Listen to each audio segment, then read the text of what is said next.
Cora Bentley Radcliffe had a profound impact on women in Connecticut's Black communities starting in the 1940s. She founded the Tigerettes, an all-Black female softball team in Hartford that went on to win local and regional championships, inspiring hundreds of Black girls and women along the way.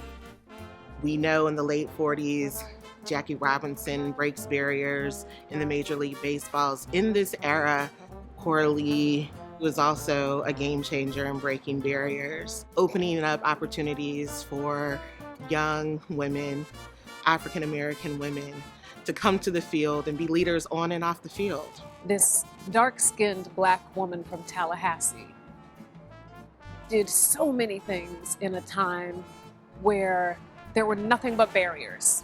And she climbed over them, she dismantled them, she got people on her side who moved them out of the way.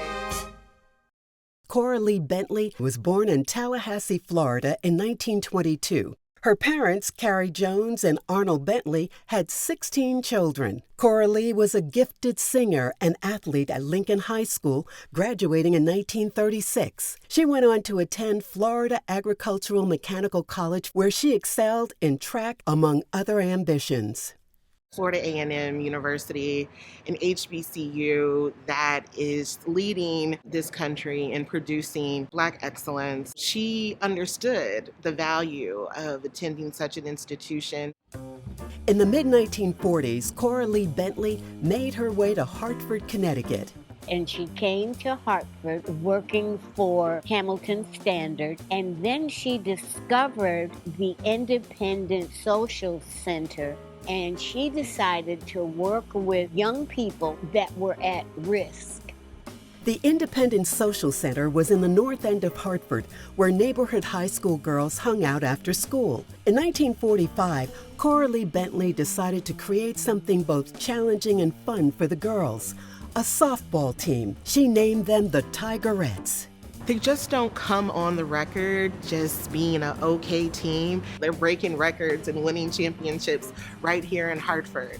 Growing up in Hartford, everyone knew about the Tigerettes. Whether you were born during that era or not, you knew the history about the Tigerettes. Ms. Bentley not only coached the Tigerettes, but she could play when she was needed. The Tigerettes won both Hartford's City Softball Championship and the Industrial League Championship in 1948 and again in 1949. Newspapers reported that more than 1,800 fans would flock to see them play.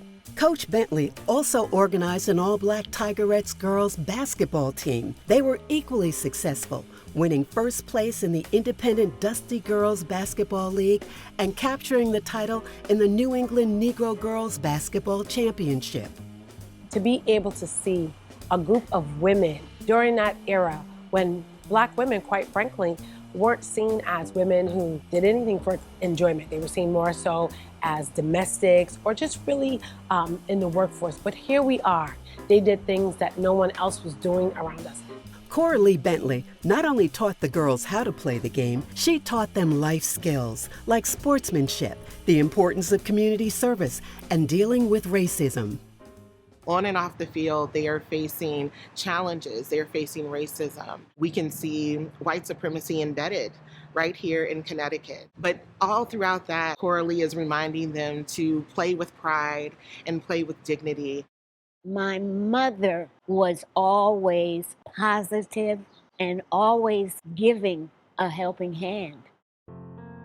While working at Hamilton Standard, Cora Bentley met Claude Vincent Radcliffe. They married in 1948 and had 2 children, first Claudia and then a boy, Billy, who was born with special needs. Then in 1959, Miss Radcliffe began taking undergraduate and graduate level education courses at the University of Hartford. She went on to complete her Bachelor of Science degree in physical education from Florida A&M University in 1963. And then she went on to teach school. What makes Cora Lee just such a standout is that she understands the value of education and wanting to help community.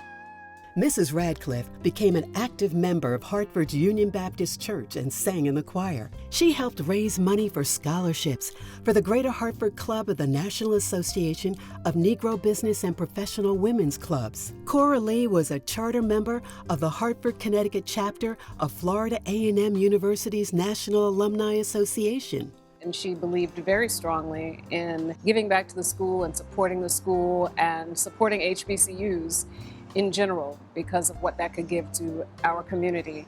Mrs. Radcliffe was a greatly admired teacher. She taught children, including those with special needs, in Hartford Public Schools for over 30 years. Her spirit was so strong and beautiful, and she was a deeply good person. Cora Lee passed away in 2010. To honor her grandmother's life work, Anika Noni Rose, a Tony Award-winning actor, created a memorial fund. Cora Lee Bentley Radcliffe's legacy includes the countless individuals touched by her kindness, intelligence, and her dignity. She gave all of these women the opportunity to stand up for something great, to let the rest of the world know, here I am. I'm here. I'm not invisible.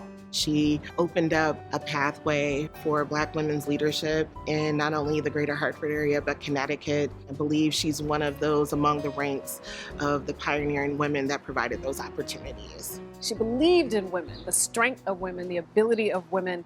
I think because she was so intelligent and so capable, she made so much of herself and she made so much of others. She created living space for people who thought they didn't have it, or wouldn't have it, or couldn't have it. She was always lifting someone and telling them that they were able